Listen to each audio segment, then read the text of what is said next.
Hello everyone! Today we're going to be talking about my unpopular crochet opinions, or otherwise known as hot takes. Some of these hot takes are specific to things that I don't really like that designers do.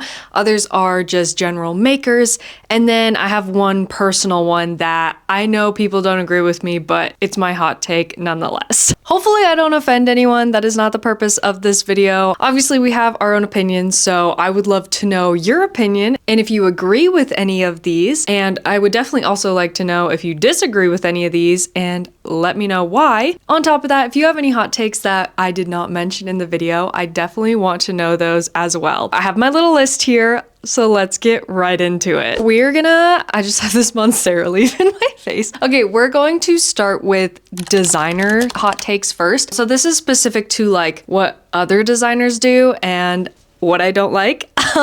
Yeah, so I guess brief overview. My name is Hunter May. I'm the owner of May Crochets. If this is your first video, hi, welcome. Hopefully I don't offend you. I am also a pattern designer as well, and I'm not trying to offend or call anyone specifically out. It's just things that I've seen that I don't really like. So let's dive into the very first one. And this one is kind of like, honestly, not really specific to the fiber arts world. I've been seeing it more with the fiber arts world, but it's honestly just like all content creation right now. Not every pattern designer, content creator needs to sell some sort of community. I've been seeing it all over the place and it's just so irritating to me. And it can come in tons of different forms.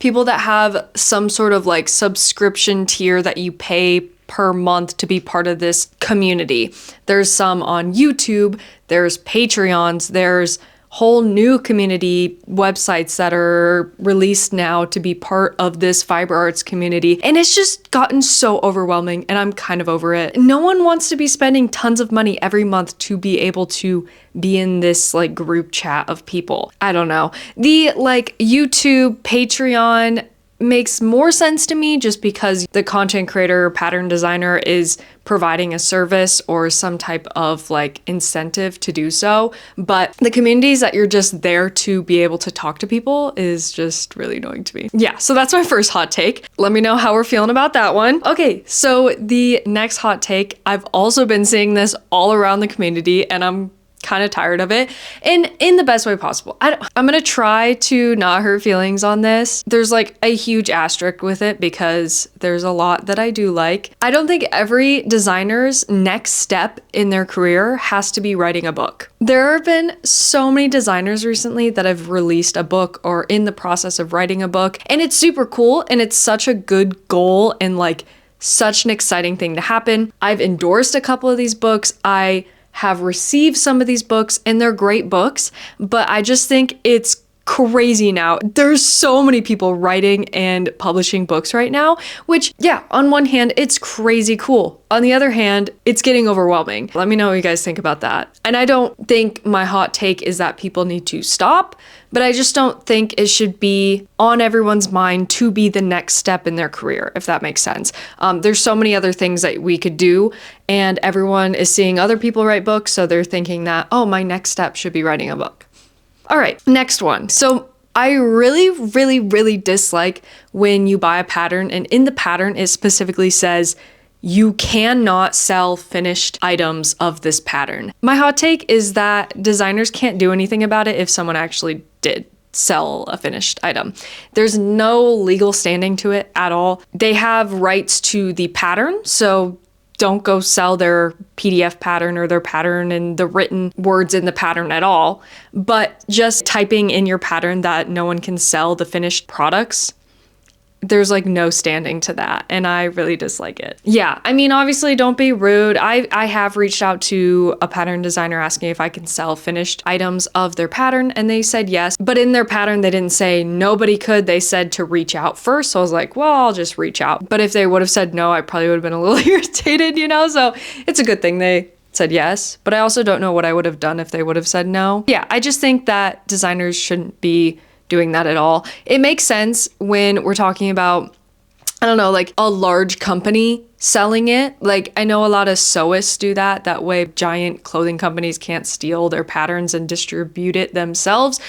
Maybe they should be writing something in there more like no big brands. I don't know. I don't know what the solution is to that, but I just really dislike when designers do that. So this next one is about made to measure patterns specifically. I really dislike made to measure patterns that just have you measure as you go, and I don't think they will ever fit you perfectly. Most of the time when you measure like your crochet chain right away and you start adding a stitch onto it, it's going to shrink and not be the initial size that the chain was in the first place. So it's gonna be all wonky and weird. You need to be making a gauge first and then doing math on that gauge. You're always gonna run into issues if you're just measuring as you go, and it's just not gonna fit you that good. You also need the complex math to fit you good, and most of the time made to measure patterns that are measure only are just like box shaped patterns, and there's not a lot of shaping, especially for like the collar if we're talking like a sweater or something. Yeah, I know it's definitely good for beginners, but it's never gonna fit you that well. On to the next one. This is my last designer hot take, and that is testing is not optional if you are charging money for your pattern. If it's a free pattern and you just happen to not get it tested, people can't be that mad. Obviously it's really annoying, but they didn't spend any money on it, so it's not like they're out anything. They're out their time, but I don't know, it just feels a little better. If people are paying for your pattern and it hasn't been tested, that's just terrible. Like honestly, it's really bad.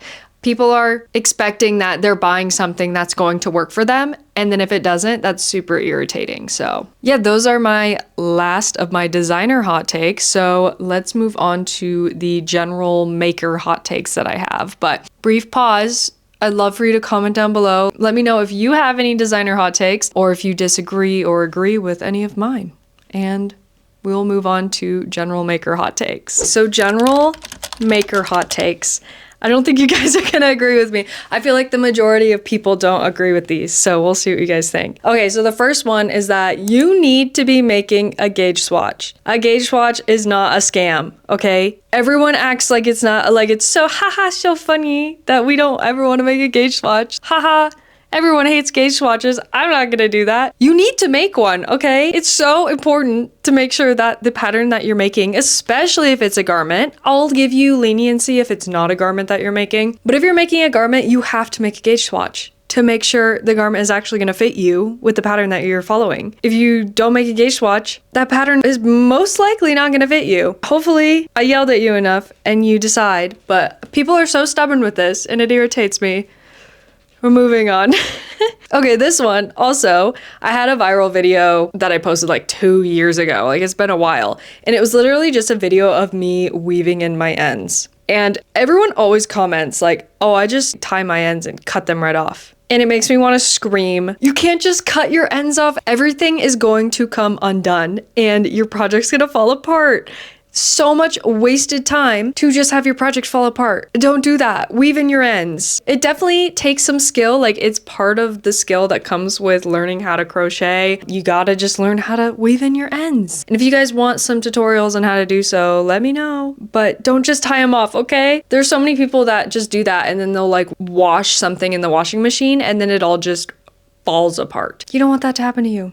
I know you don't. Okay. The next one, if you crochet any garments, you need to be blocking them for the finishing touch of that garment. And we can tell when you didn't block it. And this goes for literally every fiber as well. Acrylic, you have to steam it. You have to use some sort of heat on the yarn to get it to block. And I'm telling you, if you steam block acrylic, it's infinitely better. It is softer. There's more drape to it. I'm telling you, if you do acrylic garments, you are going to want to steam block. It's honestly a game changer. And I used to not. I'm a culprit of this, especially when I was a beginner. I made a sweater with acrylic yarn and was like, this is like a box. I feel like I'm wearing a cardboard box. This is ugly. It's terrible. I hate it. And I just never wore it. It's literally still in my parents' closet and I never wore it. And now that I've started making more like acrylic garments, I'm like, I'll block it this time. And my whole world was changed because it relaxed, it got softer. And honestly, I should try blocking the one in my parents' closet right now just to see how much it changes because it's life-changing. And if you don't block, we can tell and it just doesn't look finished. It looks like it's been like crumpled up on your bedroom floor for days. Okay, we don't want that. Okay, we want a really pretty finished pattern, okay? And then my last maker hot take, and this kind of goes with this last one, is that acrylic isn't bad yarn, especially when you block it, it gets so much better. But on top of that, the fiber that you pick when it comes to your project is very important. You have to know that if you're making something for the kitchen, like a hot plate, you kind of need to use cotton because cotton won't melt if you put something on it. There's specific yarns that just work better for things, and being able to know that and know which fibers are gonna work for your projects is super important. I've used bamboo yarn for sweaters, which was a bad idea because bamboo stretches and doesn't have as much memory as other fibers. I made a whole sweater for my friend and she washed it and hung it up to dry basically, which this was also me not understanding fiber. She also didn't understand the fiber just because I didn't even tell her. And also bamboo is kind of like not a commonly known fiber of how to do anything with it. And the sleeves stretched all the way out from gravity to the point where she can't wear it anymore, which really sucks. And it was just me not knowing the best fibers to make things with. So that's my other hot take, is learn all of your fibers and know which one to use for a project. And that's specifically emphasizing that acrylic isn't a bad fiber. You just have to know what projects to use it with. And garments is not a bad thing to use acrylic with at all. But just my other note that make sure you steam block it because it'll be infinitely better, I promise. Okay, those are all my maker hot takes. Let me know if you guys have any. I feel like this is where the majority of hot takes come from, just like things people have opinions on with the craft itself.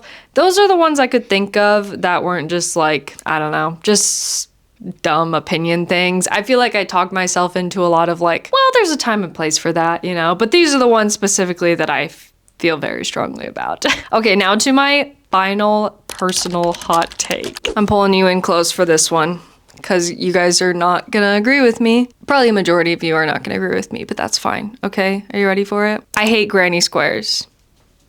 I said it, okay? I hate granny squares. I think, okay, let me preface, I think one little granny square is so cute. They're so fun to make. They're just so cute. But like, number one, if I have to change colors in a single granny square, hate it. All those ends, hate it. And then if a project is made up of multiple granny squares to the point where I have to sew them all together, no, thank you. Absolutely not. I've only made a few projects with multiple granny squares and they've destroyed me from ever wanting to do any other granny square project. I know they're like thing that's pretty good for like beginners. Like a lot of beginners like granny square projects.